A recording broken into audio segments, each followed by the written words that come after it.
Sedikit saja. Silakan. Pimpinan dan anggota Komisi 11 yang saya hormati, Pak Menteri beserta jajaran yang saya hormati.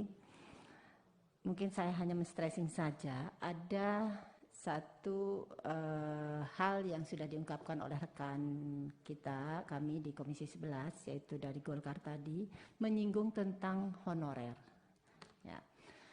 Menurut kami, ya saya kebetulan dari Demokrat, Dapil Jawa Barat 11, Garut dan Tasikmalaya. Kualitas pembangunan nasional itu sebenarnya tidak hanya terlihat penilaiannya oleh kemegahan keberhasilan sebuah infrastruktur, tapi juga berkaitan juga dengan SDM ya, Pak Menteri.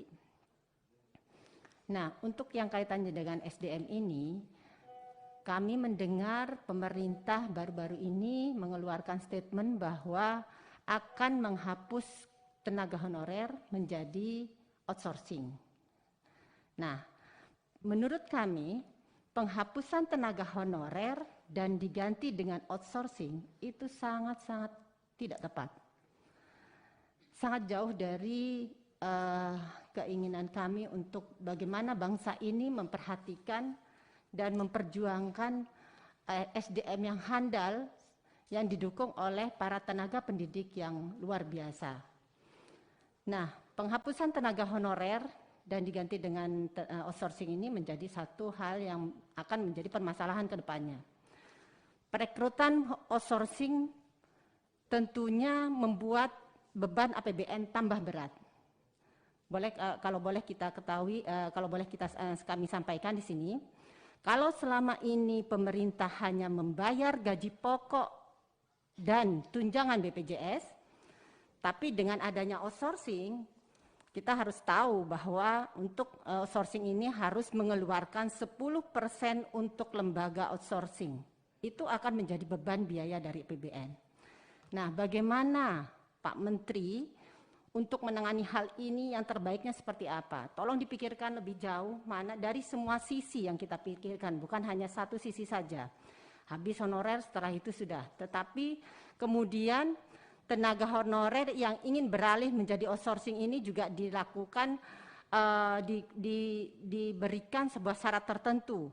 Jika tidak lolos, maka akan menimbulkan pengangguran kembali. Jadi sudah honorernya sudah dihapus, di stop, kemudian yang outsourcing yang tidak lolos mereka akan menjadi pengangguran.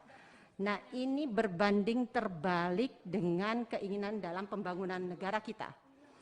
Pengangguran bertambah lagi, padahal sehabis pandemi ini kami berharap pemerintah akan mengurangi pengangguran, dan untuk hal ini kami ingin mengingatkan semua bahwa Menpan RB sudah pernah menyampaikan bahwa honorer ini akan dihapus dan digantikan oleh P3K.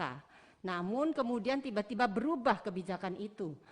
Honorer dihapus kemudian diganti menjadi outsourcing. Nah, ini mohon penjelasannya Pak Menteri, karena Pak Menteri ini sangat wajib memperhatikan juga SDM Indonesia yang menjadi handal begitu. Dan kemudian tolong juga pikirkan Pak Menteri bagaimana Bapak bisa membayangkan SDM atau TKA, tenaga kerja asing, begitu leluasannya bisa mendapatkan tempat di negara kita, tetapi untuk perhatian negara kita terhadap SDM Indonesia dalam hal ini honorer, ini belum bisa tertangani dengan baik. Mungkin itu saja pimpinan, tambahan dari saya. Terima kasih. Assalamualaikum warahmatullahi wabarakatuh. Waalaikumsalam.